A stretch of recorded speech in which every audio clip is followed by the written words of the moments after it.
പ്രകൃതിയുടെ കാന്തിക ക്ഷേത്രത്തിന്റെ വഴികാട്ടികളാണ് കടലാമകൾ. കടലിലെ നാവികരെന്ന് പൂർവികർ വിളിക്കുന്ന അപൂർവ ജീവികളിൽ പ്രധാനി.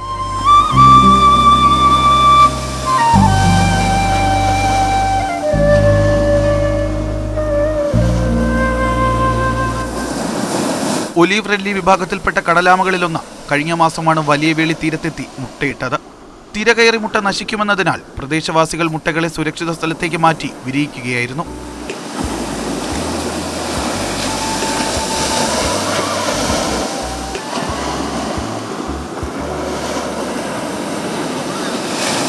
ഫെബ്രുവരി 8-ാം തീയതിയാണ് നമ്മുടെ ബീച്ചിൽ വന്നിട്ട് ഒരു ആമ മുട്ടയിടുകയും ടൂറിസ്റ്റുകൾ വന്നിരിക്കുന്നതുകൊണ്ട് തന്നെ ഇതിപ്പോൾ കണ്ടു കഴിഞ്ഞാൽ ഇതെങ്ങനെ പ്രൊട്ടക്ട് ചെയ്യും എന്നുള്ള രീതി നമുക്ക് അറിയത്തില്ല. ലോക്കൽ പോലീസ് സ്റ്റേഷനിൽ സംസാരിച്ചു. അപ്പോൾ അവരുടെ സപ്പോർട്ട് വഴി നമ്മൾ വൈൽഡ് ആൻഡ് ഫോറസ്റ്റിലേക്ക് സംസാരിച്ചു. 123 മുട്ട അവരുടെ കയ്യിൽ നിന്ന് നമ്മൾ സൈനിട്ട് മേടിച്ചത്.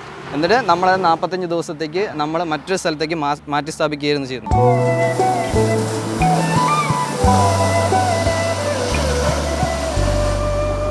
നമ്മൾ പ്രതീക്ഷ എത്രയാണെന്ന് അറിയാമല്ലോ. ഒരു 10, 20, ഒരെണ്ണം 2 കിട്ടിയാലും നമ്മളത് സന്തോഷത്തോടെ വിരുന്നാണ് കിട്ടും.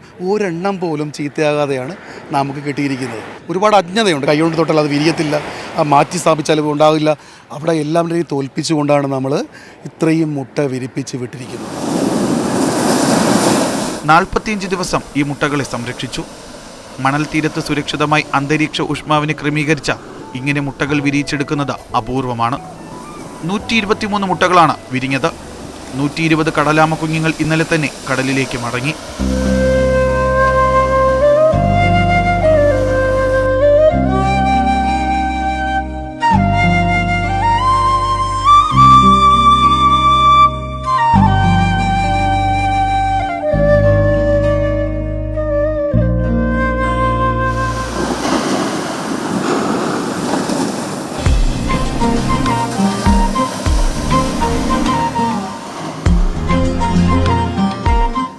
ശേഷിക്കുന്ന കുഞ്ഞുങ്ങൾ കടൽ മക്കളുടെ സംരക്ഷണയിലാണ്. അവയെയും ഉടൻ തന്നെ കടലിലേക്ക് വിടും.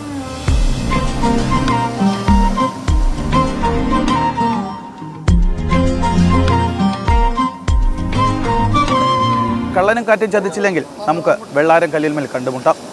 കടൽ തീരത്ത് മുട്ടയിട്ട ശേഷം കടലിലേക്ക് മടങ്ങുന്ന പെണ്ണാമ താനിട്ട മുട്ടകളെ നോക്കി ഇങ്ങനെ പറയുമത്രേ. അതൊരു മിത്താണ്, എന്നാൽ ഇന്നിതൊരു സത്യവുമാണ്. നെല്ലൈ മുരുകനൊപ്പം ജിബിൻ JB, മാതൃഭൂമി ന്യൂസ്, തിരുവനന്തപുരം. പ്രകൃതിയുടെ ഇങ്ങനെ ഒട്ടേറെ സത്യങ്ങളുണ്ട്, നമ്മളെയൊക്കെ അതിശയിപ്പിക്കുന്ന, കൗതുകം നൽകുന്ന സത്യങ്ങൾ. അത് പ്രകൃതി സത്യങ്ങൾ മാത്രമായിരിക്കും അത്രയേറെ നമ്മളെ സ്വാധീനിക്കുന്നതും. Jibin, good morning. ജിബിന് അതിനുള്ളൊരു ഭാഗ്യമുണ്ടായി, ഈ കുഞ്ഞുങ്ങൾ വിരിഞ്ഞ് കടലിലേക്ക് പോകുന്നത്. ഇത് എങ്ങനെയാണ് റൂട്ട് മാപ്പൊക്കെ ഇത്ര കൃത്യമായി കടലിലേക്ക് തന്നെ നീന്തി പോകുന്നത് എന്ന് ഞാൻ ആലോചിക്കാറുണ്ട്. അത് പ്രകൃതിയുടെ പ്രത്യേകതയാണ്. നമ്മൾ നേരത്തെ പറഞ്ഞതുപോലെ വളരെ ശ്രദ്ധ കൊടുത്ത് പരിപാലിച്ചാണ് ഇവ വിരിയിച്ചെടുത്തത് എന്ന് നമുക്കറിയാം. അതിൻ്റെ വിശദാംശങ്ങൾ കൂടി പറയൂ ജിബിൻ.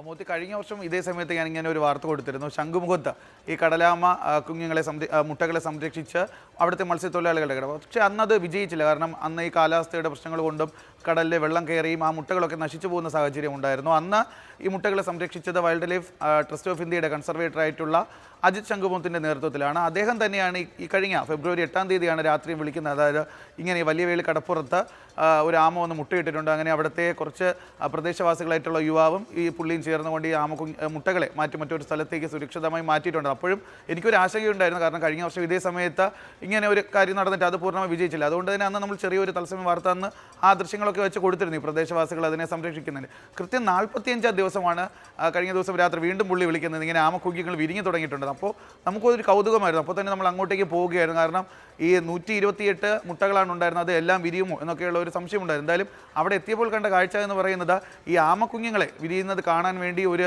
തീരപ്രദേശത്തുള്ള ജനങ്ങളൊക്കെ അങ്ങോട്ടേക്ക് ഓടിയെത്തുന്ന ഒരു കാഴ്ചയാണ് അവിടെ കണ്ടത്. കാരണം കുഞ്ഞു കുട്ടികൾ രാത്രി ഏകദേശം 12-1 മണിയായി ഓരോ മുട്ടകളും പൊട്ടി അതിലുള്ള കുട്ടികളൊക്കെ പുറത്തേക്ക്. ആ ഒരു കാഴ്ച തന്നെ വളരെയധികം രസമുള്ളത്. കാരണം മണ്ണിൻ്റെ അടിയിൽ നിന്നാണ്, മണ്ണിൻ്റെ അടിയിൽ ഈ മുട്ട പൊട്ടി അവിടെ നിന്ന് ഓരോന്നായിട്ട് ഈ മണലൊക്കെ വകങ്ങി മാറ്റിക്കൊണ്ട് മുകളിലേക്ക് വരുന്നത്. കാരണം ഒരു ചെടിയുടെ വിത്തൊക്കെ നമ്മൾ നട്ടു കഴിഞ്ഞാൽ പ്രകൃതിയെ സംരക്ഷിക്കുന്നതിൽ മനുഷ്യന് വലിയ പങ്കുണ്ട് എന്ന് തെളിയിക്കുന്ന സംഭവങ്ങളാണ് ഇത് ഓരോന്നും.